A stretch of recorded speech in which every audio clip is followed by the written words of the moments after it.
News presents Comet C2012 S1 ISON and WTF NASA. Seriously, bro.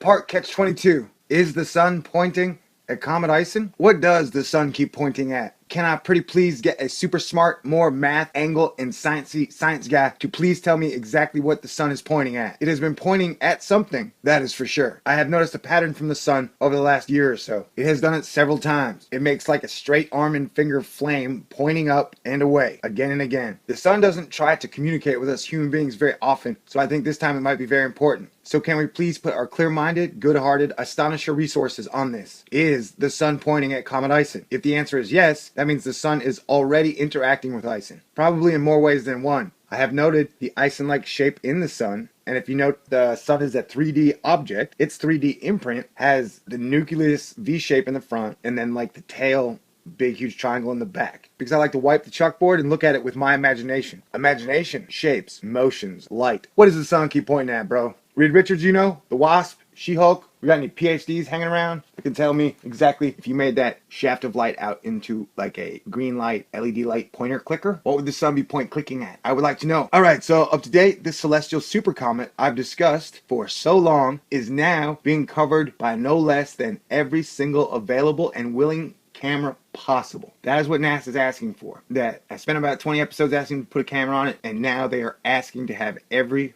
available and willing camera possible. This is true if you include all quests, workshops, meetings, old plans, and some super new plans by NASA. They are throwing everything at ISON, including the kitchen sink. So I think this subject is still very relevant and will only get more interesting. You see, now people at its best in life to be prepared and ready mentally, physically, and spiritually for the very worst possible outcome of all situations. And at the same time, pray with your soul, dreams, and heart for the greatest outcome ever known to mankind. See, that's what we have here, a possible extra solar system object. Its orbit is still a total and absolute unknown cluster funk. Is it the comet of '05? Is it the comet of 1310? Is it the comet of 1680? Science says it's the comet of approximately 10,000 years on the dot. Oh yeah, hey, what was it? I still want to know, NASA, what was it that made this comet so fascinating originally? What was it that made it the comet of the century when it was so far out and so dim? Hey, did you know that technically the middle ground between creationism and evolutionism is mysticism? Well, let me tell you. Hey now, astonishers, I want you to know that your imagination, thoughts, and dreams populate infinite universes. Now my human earth people,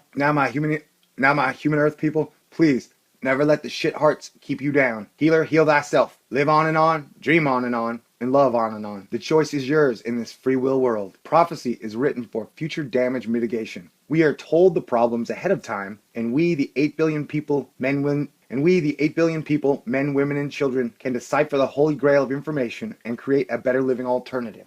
That's what prophecy is there for, man. They tell us the problems ahead of time, and then we can do everything we can to be prepared, get ready, and avert it and mitigate the disasters. But you got to see the ring before you can grab it. In theory, on paper, or drafting and playing, the blueprint, wiping out the chalkboard. You know, if you wipe the whole chalkboard clean and figured out a better global system for all people to have a better way of life, you know in your heart, your subconscious, and your mind that if mankind gave up its addiction to war, hate, and judgment, it would be so easy, fun, and enjoyable to make every man-made system on Earth better. I think you know that, I know that, and that's what we're here for, man. We're here that this antiquated, outdated, piece of crap, semi-debt slavery system find something better. Wait, how did I connect Comet ISON to that? Oh, I don't know. Let me try it again. Oh yeah, and somebody said the thing might fizzle, faux shizzle, me nizzle, carizzle? No. Dang. Yeah, so that's it. Sun's pointing at ISON, right? That's weird, huh? Okay, great. And even if the sun's laser pointer has nothing to do with Comet ISON, I want to know what it's pointing at. Don't you think it's pointing at something for a reason?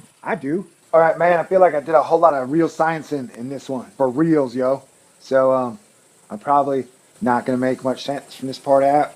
Maybe just a bunch of gibberish. I don't know. Possible attempts at jokes. I should get on with my Sunday. I'm working on this episode far too long. I worked on this episode far too long. But it was a very serious subject. I am proud of myself. Look at that. I would like to know. I cannot wait. I can't wait until somebody tells me what the sun's laser pointer is pointing at. That's for sure, man. You should probably crack me open a beer here or something. Happy Sunday. Somebody tell me, man. Somebody tell me what it's pointing at. I want to know. Amy Mainzer, are you listening? Can you tell me?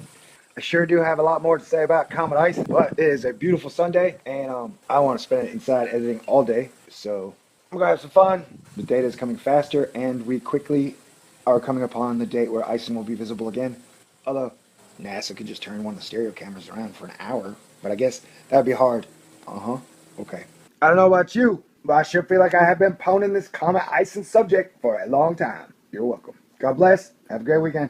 And I want to thank y'all very much for watching and learning along and staying tuned to this fascinating story with me. And I think I should stop talking now before I lose all my pseudoscientific credibility and they take away my mantle of the Indiana Jones of pseudo-astronomers. And when I say they, I really mean me. So peace out. Stay cool. Dream well. This is a Thor News presentation.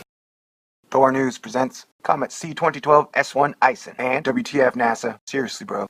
Part Catch 22. Is the sun pointing at Comet ISON? What does the sun keep pointing at? Can I pretty please get a super smart, more math, angle, and sciencey science guy to please tell me exactly what the sun is pointing at? It has been pointing at something, that is for sure. I have noticed a pattern from the sun over the last year or so. It has done it several times. It makes like a straight arm and finger flame pointing up and away again and again. The sun doesn't try to communicate with us human beings very often, so I think this time it might be very important. So can we please put our clear-minded, good-hearted, astonisher resources on this? Is the sun pointing at Comet ISON? If the answer is yes, that means the sun is already interacting with